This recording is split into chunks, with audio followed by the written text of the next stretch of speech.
Avec la deuxième partie de la première question, on a déjà calculé la vitesse. La série 3, exercice 2. La vitesse, on a trouvé de a θ point moins sinus θ euro plus cosinus θ u θ. Pour l'accélération, il suffit de dériver. C'est d de Vm sur dt qui est égal à 2a d sur dt de 2a oméga au moins sinus oméga t euro plus cosinus oméga t u θ. J'attire votre attention que a et oméga sont des constantes, donc il suffit de dériver 2a oméga d sur dt de moins sinus oméga t euro plus cosinus oméga t u θ, donc qui est égal donc 2a oméga d sur dt de moins sinus oméga t euro plus, on va dériver ça et ça, après euro et θ, plus d sur dt de cosinus oméga t u θ plus moins sinus oméga t d sur dt de euro plus cos oméga t d sur dt de u θ. C'est bon?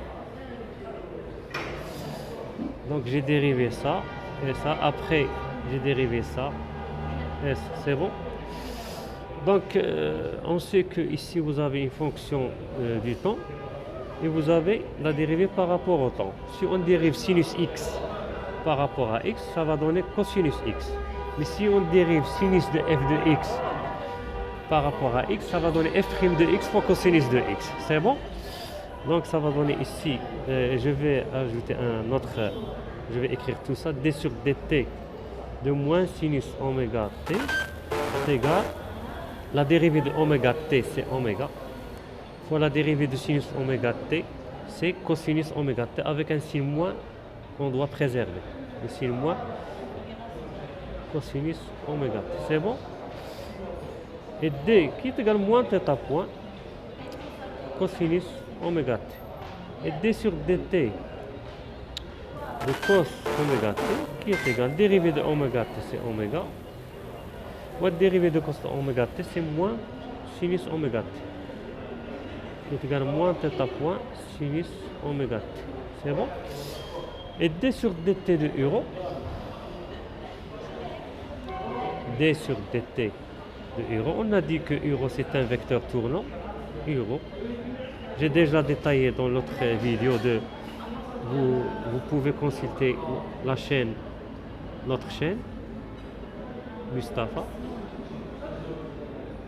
J'ai traité ça avec bien détaillé, avec des examens et avec des exercices, et j'ai toujours traité cette partie convenablement et détaillé. Donc euro, ici u θ, ici on a un angle θ, ici on a un angle θ. Donc d de euro, lorsqu'on dérive d de euro sur dt, ça va donner, il va tomber sur i θ. D de euro sur dθ est égal à u θ. Mais d de euro et d de euro sur dt est égal θ point u θ. De même, si on dérive d de u θ, si vous avez u θ, si vous dérivez, il va tomber sur moins euro. Donc d de u θ sur dθ, ça va donner euro, moins euro. Et d de u θ sur dt, ça va donner moins θ point fois euro. Donc vous pouvez voir ça dans les autres vidéos, j'ai bien détaillé ça. Donc d de euro sur dt est égal à moins, toujours il faut tracer, voilà euro et voilà u θ. Et vous mettez un sens, voilà notre sens.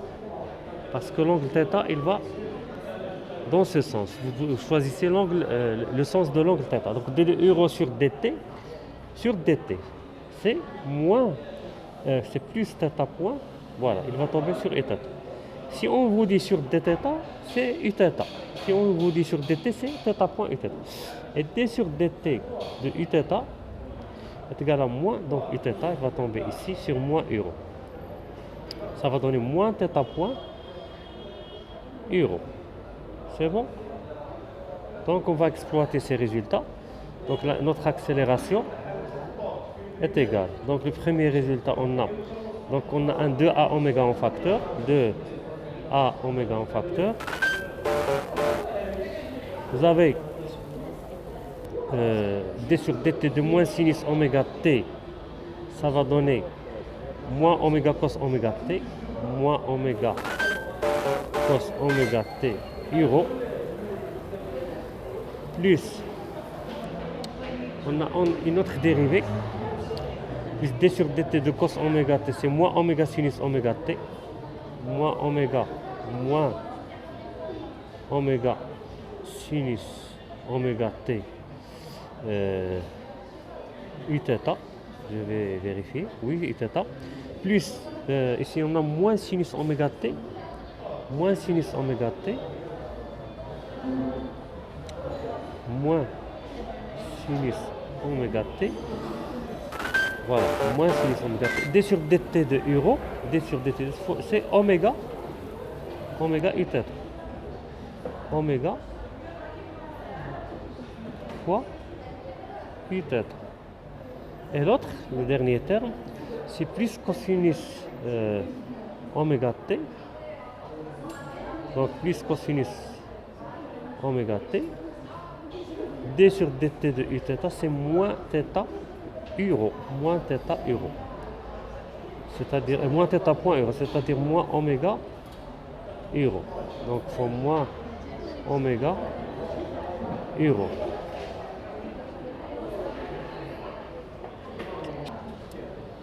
Notre gamma est égal à, ici vous remarquez que vous avez tous des signes moins, un signe moins ici, un signe moins ici, un signe moins ici, un signe moins ici. On va faire sortir le signe moins 2a, et vous avez un oméga, ici un oméga en facteur, donc moins 2a, oméga fois oméga, c'est oméga carré, facteur de cos oméga t euro plus sinus oméga t Uθ plus, j'attire votre attention que j'ai fait sortir le signe moins, donc moins plus sinus oméga t Uθ plus cosinus oméga t euro. Donc on a ici gamma est égal à moins 2a oméga carré facteur de, ici vous remarquez que vous avez 2 cos oméga t euro, donc 2 cos oméga t euro, et ici vous avez 2 sinus oméga t Uθ, plus 2 sinus oméga t Uθ. Donc on va faire sortir le 2, ça va donner gamma est égal à gamma est égal ici 2 fois 2 c'est moins 4 a oméga carré facteur de cos oméga t euro plus sinus oméga t Uθ. C'est bon? Et donc la norme de gamma est égale à plus 4a oméga carré facteur de cos carré oméga t plus sinus carré oméga t. C'est bon? Parce que lorsque vous avez un vecteur, par exemple u est égal à alpha ku plus bv par exemple, donc le module u est égal à alpha racine de k carré plus b carré. C'est bon? Donc gamma est égal à 4a oméga carré, donc racine de cos carré oméga t plus sinus oméga carré t, c'est racine de 1. Donc gamma, le module de gamma est égal à 4a oméga carré. J'attire ici votre attention, on a gamma est égal à moins 4a oméga carré moins 4a oméga carré, facteur de cos carré, cos oméga t euro, plus sinus oméga t u θ. Donc ici on a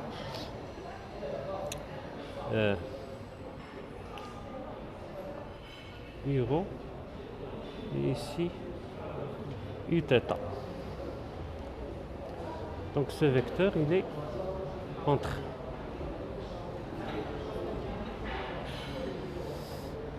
donc c'est le vecteur normal, je suppose que oui. Donc on ne nous a pas demandé, mais seulement il remarque, ça peut être la normale, ça peut être gamma.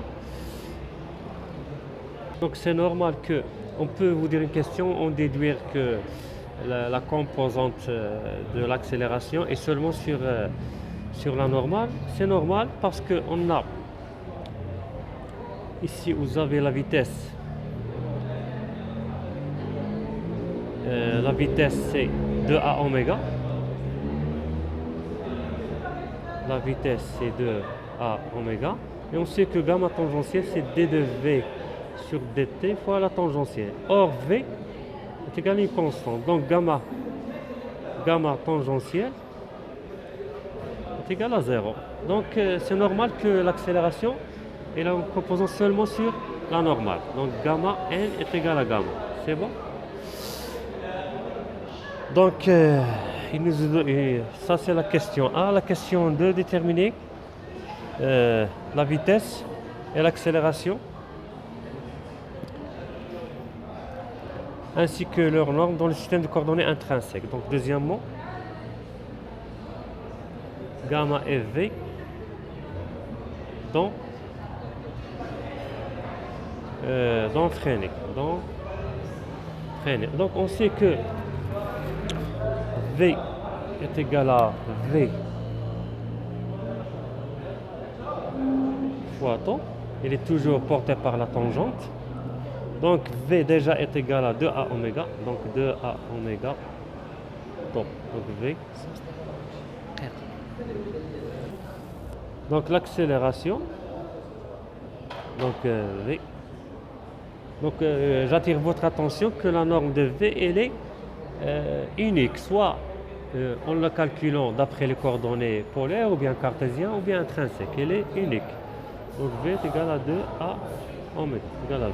Donc gamma est égal à gamma normal plus gamma tangentielle. Donc gamma normal est égal à v carré sur le rayon de courbure fois n, et gamma tangentielle est égal à d de v sur dt fois temps. Et on sait que or v est égal à 2a oméga est égal à une constante. Cela implique que d de v sur dt est égal à 0. Donc par conséquent gamma t est égal à 0. C'est bon?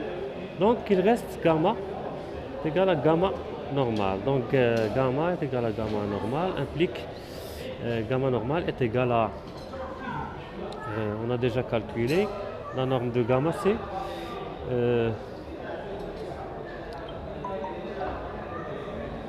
4a oméga carré. Donc c'est 4a oméga carré.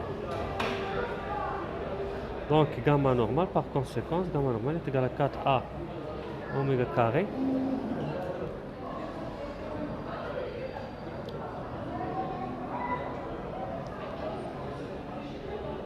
fois n. C'est bon? Donc on peut calculer le rayon de courbure. On a gamma n est égal à. Donc qu'est-ce qu'ils nous ont demandé? Ils nous ont demandé déterminer la vitesse et l'accélération dans le système de coordonnées freiné. Donc gamma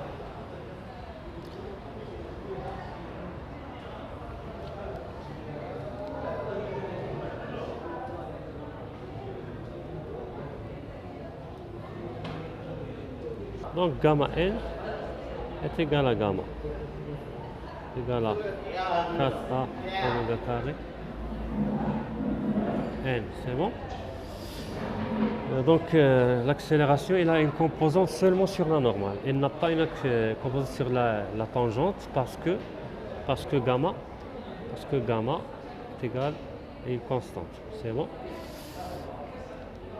Ou bien la vitesse est égale à une constante. Maintenant, dans la deuxième question, bien dans la troisième question, il nous demande le rayon de courbure. On sait que gamma n est égal à v carré sur le rayon de courbure. Cela implique que le rayon de courbure est égal à v carré sur gamma n. Donc le rayon de courbure est égal à v carré, c'est 2a oméga carré sur gamma normal. Gamma normal, c'est 4a oméga carré. 4a oméga carré. Donc est égal à 4a carré oméga carré sur 4a oméga carré. Donc ça se simplifie ici. Il reste RC est égal à. Donc on a un cercle de rayon A. Donc on a un cercle de rayon A. Donc je vais m'arrêter ici parce que la mémoire est déjà complète. Je vais diffuser cette vidéo et après je vais continuer avec la question numéro 4 pour la vitesse et l'accélération ainsi que leur nombre dans les coordonnées cartésiennes. Donc si vous appréciez cette vidéo, n'oubliez pas de la partager et de vous abonner et d'activer la cloche pour que vous receviez les autres vidéos. Et n'oubliez pas de partager la vidéo avec ceux qui ont besoin. Et bon courage et à la prochaine.